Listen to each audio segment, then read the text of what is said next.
In order to rescue Yanagi and Mr. Tate Sako, Rekka, Domon, and Fuko invade Kurei's mysterious mansion. Fuko defeats Leilon Katashiro, who they think is the bearer of the Katakugutsu Madogu. But the real bearer turns out to be the young girl, Gonko Morikawa. Fortunately, Gunko decided to leave Kurei's service and join them. However, as they rush onward to complete their mission, they are confronted by another Madogu bearer, the giant Sekio. Domo, no! Don't tell me you're gonna try and fight that thing all by yourself! Well, of course I am! If Fuko can give it her best all by herself, then so can I! I have to! I'm afraid it's not that simple, Domon. Ang kapangyarihan ni Max Domon. Kumanda ka! Ah!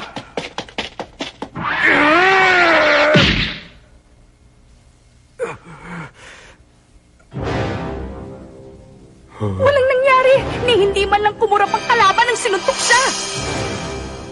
Ganun ha?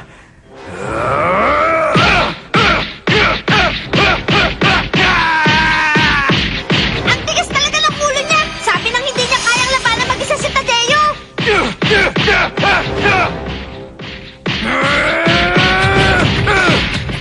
Hindi. Tingnan mo mabuti.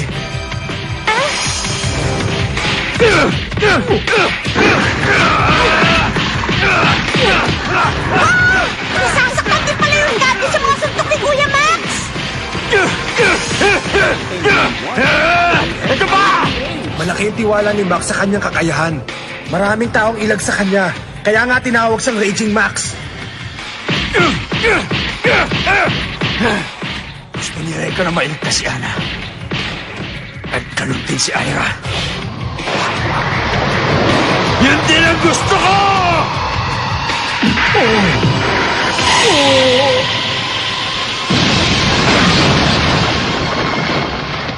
Ang galing! Ngayon mo lang pinakita ang papihira mong lakas, Max! Wow! Ang galing-galing mo talaga, Kuya Max! Siyempre naman, hindi ako tatawaging Raging Max sa eskwelahan kung puro forma lang ang ginagawa ko. Sabi nila 200 taong ka raw nakulong. Siguro nalimutan mo mag-exercise kaya taba na tuloy pumalit siya sa mga muscle mo. Ang laki mo pa naman.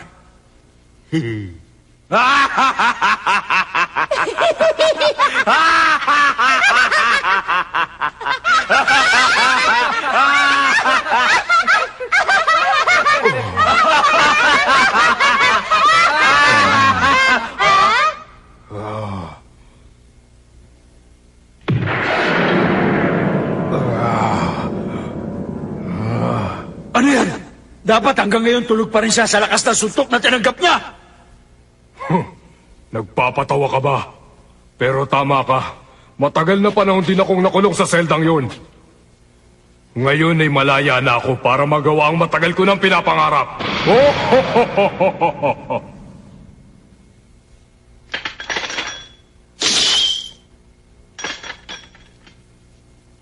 Matagal ko ng pangarap ang makadurog ng katawan ng tao.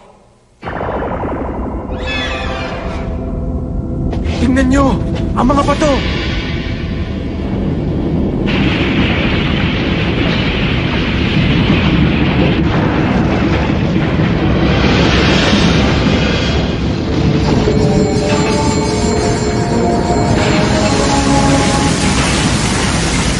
Anong ginawa niya? Ang mga patong nadurog dumidikit sa kanyang katawan. Ano bang klaseng may wagas ang datang hawak niya? Ang alam ko, ibinigay sa kanya ang mahiwagang Sekichu! Sinabi sa akin ni Kuya Korean tungkol dyan. Nakakagawa raw ang Sekichu ng armor o baluti na yari sa bato. At yun ang dumidikit sa buong katawan ni Tadeo. Ano ka mo? At hindi lang yan! Sabi pa niya, pwede din daw itong maging isang sandata. Isang nakakakilabot na sandata.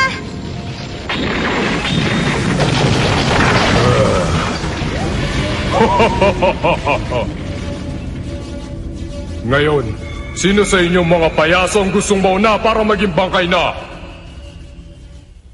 Bawiin mo sinabi mo, higanting totoy ba to? Huwag kang masyado magyayabang. Kahit tapalan mo pa ng semento yung mga bato mo, wala akong pake dahil utak biya ka pa rin. Kahit kailan, hindi ako natakot sa pagbumuka mo dahil ako na tatapos sa'yo! Wag! Yeah!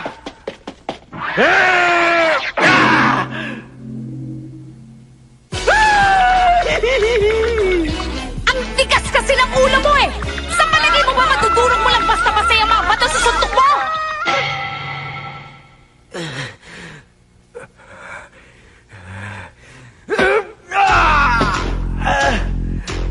Tama na! Gustong-gusto mo talaga akong kalabanin, ano? Siguro hindi ka masaya kaya gusto mo nang mamatay. Huwag kang mag-alala. Pagbibigyan kita! Ngayon na!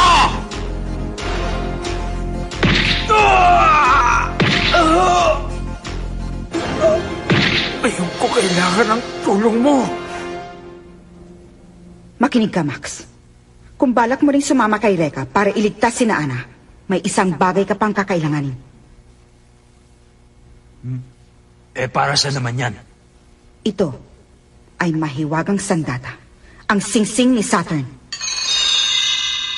Ha? Mahiwagas ang data na to? Tandaan mo, ang bawat mandirigma ni Kurey ay may taglay na mahiwagang sandata. Kailangan gawing patas ang laban dahil hindi kayo mananalo kung wala kayong mahiwagang sandata. Di ngayon meron na akong singsing ni Saturn.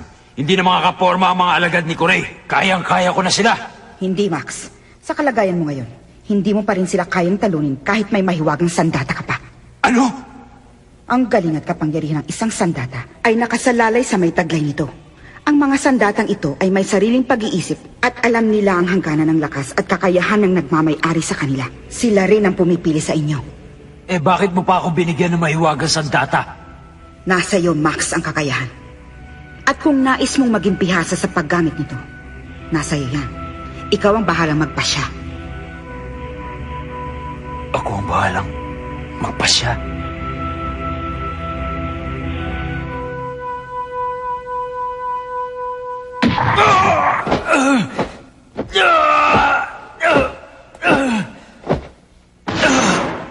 Sabi ko na nga ba kaya ayoko magpapasya. Domon, are you okay? You've had enough, Domon, so I'll take over from here. You just sit there and take it easy. No way! I gotta fight my own battle, Rekka. I don't want anybody else getting in the way. You hear me? You sure about that?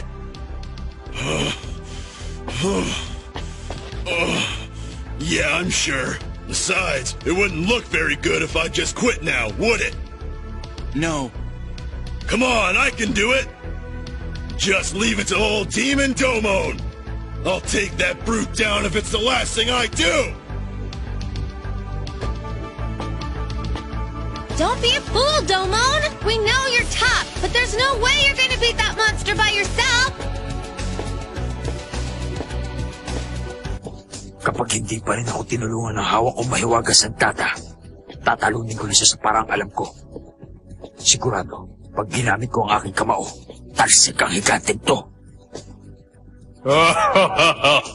Matapang! Tingnan natin kung hanggang saan ang tapang mo!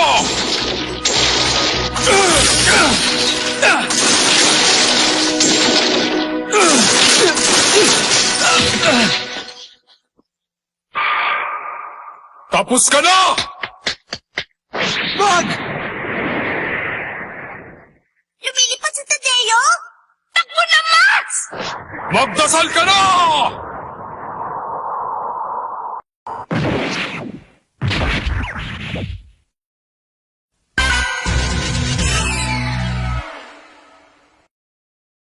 Magdasal ka na!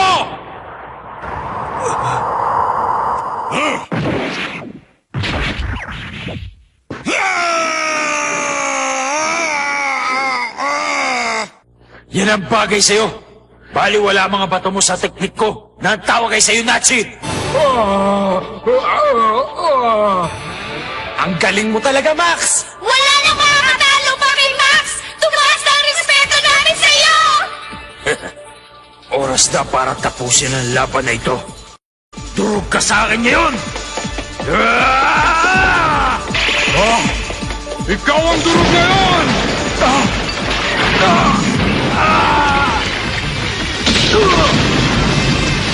Paalam!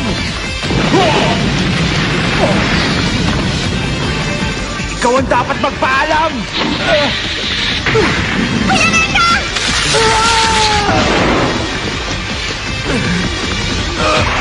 Ako naman ang harapin mo! Ito! Tikman mo! Tama na!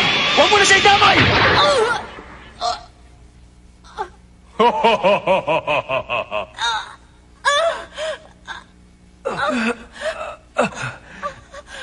Ira!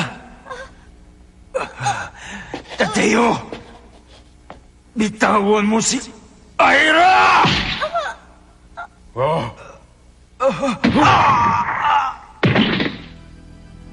Tigilan niyo na. Dahil wala rin namang mangyayari. Walang makakawasak sa aking baluti. Panoorin mo na lang kung paano ko alisan ng buhay ang babae ito. Cause in a few seconds, you're going to. Fuko! Fuko, no! Ira!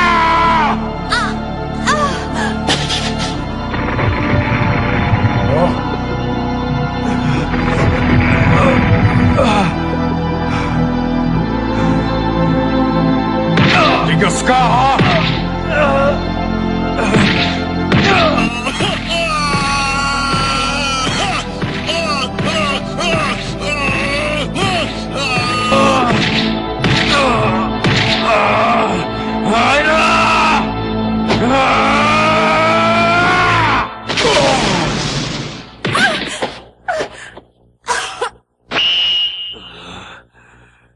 Sabihin mo, igaganti kita! Max! Ang singsing mo sa ilong! Ang sising? May sarili silang pag-iisip at alam nilang hangganan ng kakayahan ng nagmamay-ari sa kanila. Sila rin ang pumipili sa inyo. Max, ayan na siya! Nakapasa ako sa unang pagsubok ng aking mahiwagang sandata.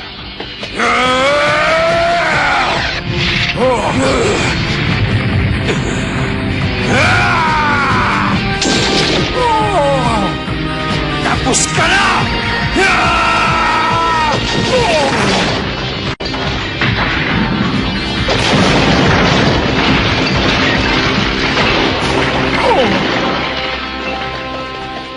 Ibang klase kapangyarihan yung pinakita mo, ah! Mahina pa nga yun eh. Una si Bridget, tapos si Tadeo naman yan na natalo nila. Nauubos ng pasensya ko.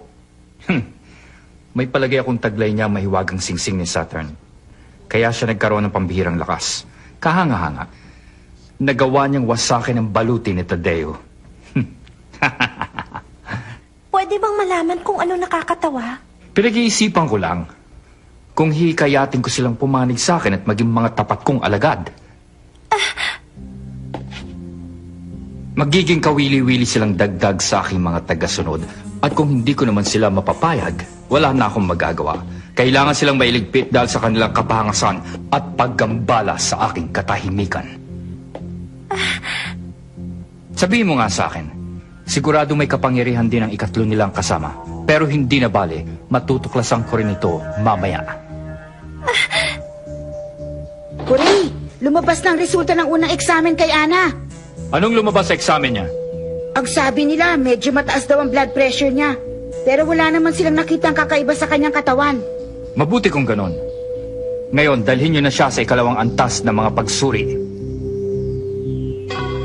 Lorcan, ikaw na maghatid sa kanya sa examination room. Okay.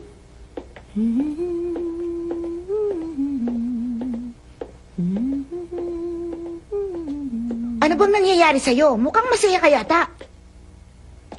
Masaya na ako dahil darating na mga kaibigan ko at ang magiting kong kabalyero para iligtas ako. Kabalyero? Oo naman. Malaki ang takot na nararamdaman ko lalo na pagkaharap ko si Corey. Pero pinipilit ko pa rin maging matatag para sa kanila. Malakas ba yung sinasabi mong kabalyero? Oo. Hindi lang yon, matapang pa.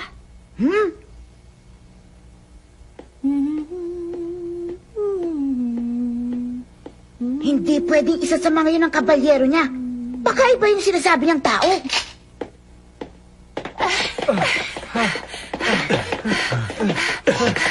Reka, sa kwarto ba nila tinatago si Anna at si Mr. Suko?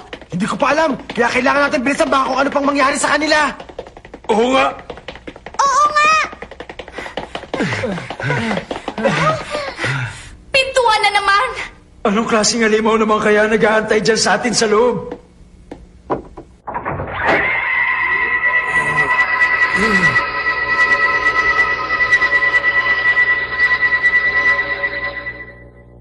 Hello! Ah! Si Lorcan! Ikaw? Ikaw yung buwisit na dumukot sa prinsesa ko at kay Mr. Suko. Sabihin mo kung saan mo dinala ang prinsesa ko. Eh kung hindi ka ba naman pala sira eh. Bakit ko naman sasabihin sa'yo eh ako na nga kumidnap sa kanya? Gusto mo, Reka, palabasin ko sa kanya mga sagot sa tanong mo. Sige nga! Wala akong pakialam kung mas bata pa siya!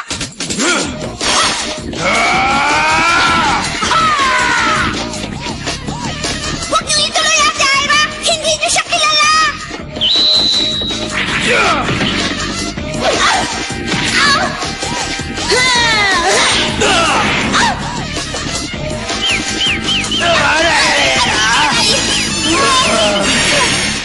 Max! Ira!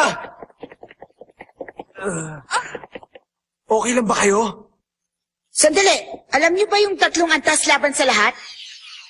Ibig sabihin, kapag nakikipaglaban ka sa isang may sandata, kailangan mas magaling ka pa sa kanya ng 3 ulit para manalo. Ibig sabihin, 3 ulit ang galing ko sa inyo, kaya wala na kayong pag-asang manalo. Ate!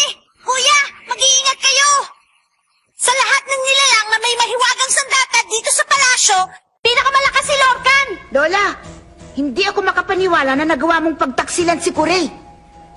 Para lamang tulungan ang 3 hangal na yan. Siguro maluwang ng turnilyo mo sa ulo. Ikaw ang siraulo!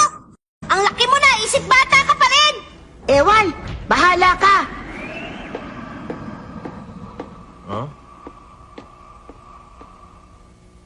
Oo nga pala, hindi sa iniinsulto ko kayo pero ayoko nang lumaban sa inyo, mababagot lang ako. Ano? Halika nga rito para makita mo hinahanap mo! Sige, Laban! Sige, Laban! Sa totoo lang, nakakahiyang pinagagagawa niyong 3 eh. Sige, dyan na lang kayo. Alam mo, ha? Hindi ka namin urungan! Patulang ka na namin! Lagot na tayo! Pag sinaralan niya ang kwarto, hindi na tayo makakalmas dito! Ako na! Ako na pipigil!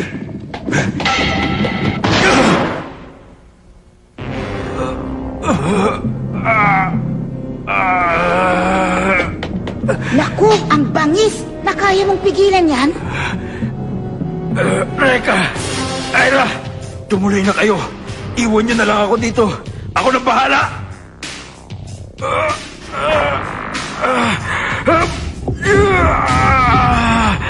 Naku! Naloko na! Nawawala ng bisa na sisi! Bakit ngayon pa? Max! Ira! Ikaw din! Nasisira na ba kayo ng bayet? Hindi lahat tayo mamamatay ngayon! Kuya Ate! Reka! Ang mabuti pa umalis ka na! Iwan mo na kami, niintay ka na ni Ana! Tumigil ka nga! Anong akala niyo sa akin? Hindi ako nang iiwan ng kaibigan! Mabubulok tayo dito! Nakakainis naman, pakiramdam ko tuloy ang sama-sama ko na.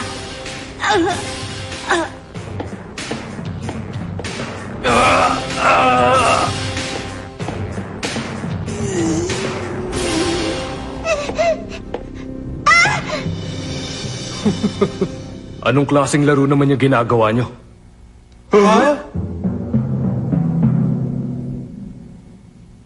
Si Dylan, bakit ka nandito? Kakampi ka rin nila!